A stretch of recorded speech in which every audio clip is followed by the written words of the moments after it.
Would you say this has been a more personal fight than you've been used to, or is it personal for you? No, it's not personal, man. Uh,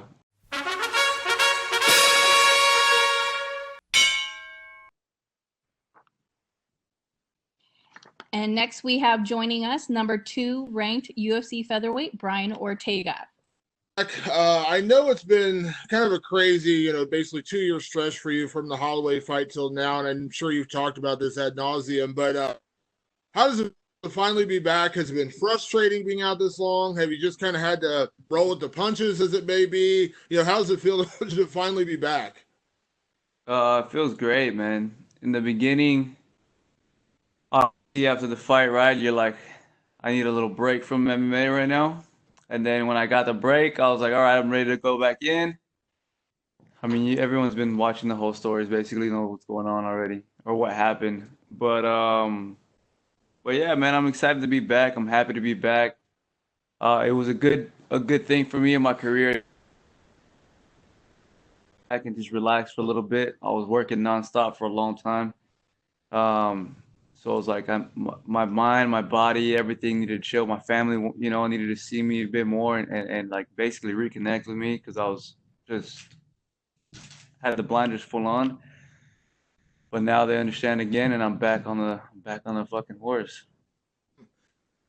This might sound like a weird question, but very rarely do we to where you were at in your career and stay undefeated. It's just a rare thing in the sport. You had to deal with your first loss. How have you dealt with that first loss and coming back from that? Was it were you able to just put it behind you right away? Did it take a little while to kind of wrap your head around the fact that you had a loss? Like, how did you come back from that? Day by day, dude.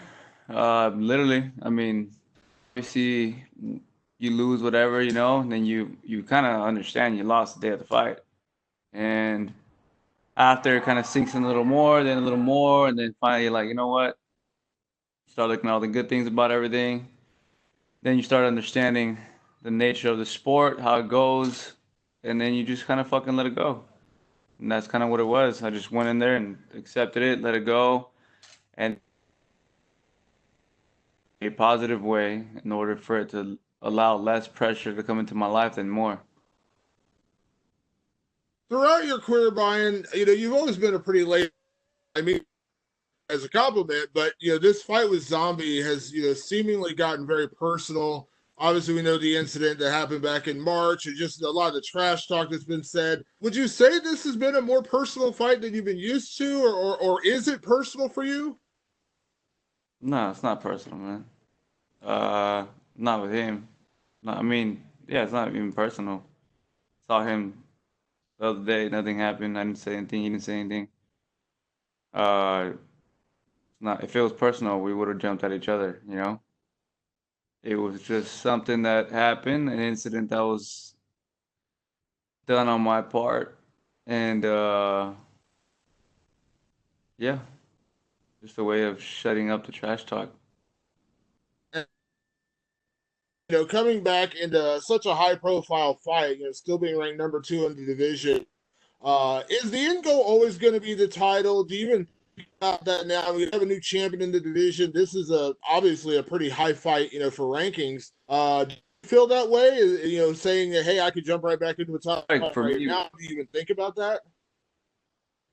yeah, this fight for me was not even more so trying to just uh get a top the bat or something, right? It was more like, all right, you took your break, you did everything, but also it's like I'm not trying to come back and take an easy fight in.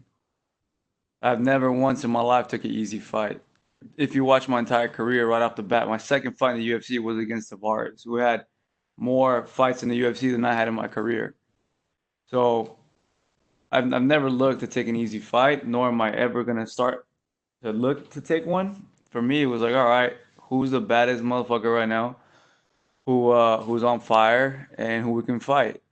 All right, then we looked at Korean Zombies on a win streak, and then all of a sudden, the internet somehow tangled us together, and then the world wanted to see it fight, and then everything happened that happened, and now it's like, yo, these guys have to fight, and now I want to fight them.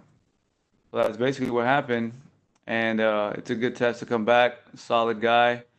As for the title, I'm just working my ass off. I'm training hard, and obviously that's all here, right? To be the number one guy, but also myself also with all the good people, you know. So it's like it's an interesting mix that I have in my head going on. But yeah, man, Hola Brian, ¿me puedes escuchar ahí?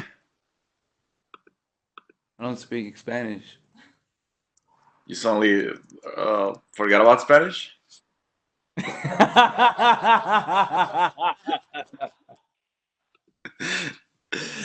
¿Cómo estás, Brian? I was trying to skip one interview. I want to ask you because leading up to your last fight, people would argue you're the most popular fighter who wasn't a UFC champion, and you're getting a lot of attention. I want to ask, do you feel like you still get that love from the fans? Because no matter what, you bring up Brian Ortega, a lot of people still get excited about talking about you. Yeah, man, I feel like a lot of people they still who see me, they still love me.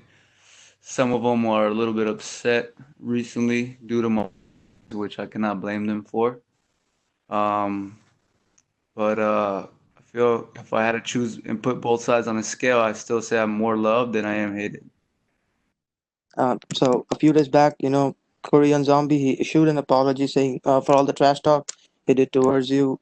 Now, in this lead up to this fight, I know there has been a lot of issues between you two guys, but does his apology somewhat change your perspective towards this rivalry, or is it just still the same for you? It was never a rivalry, man. Uh,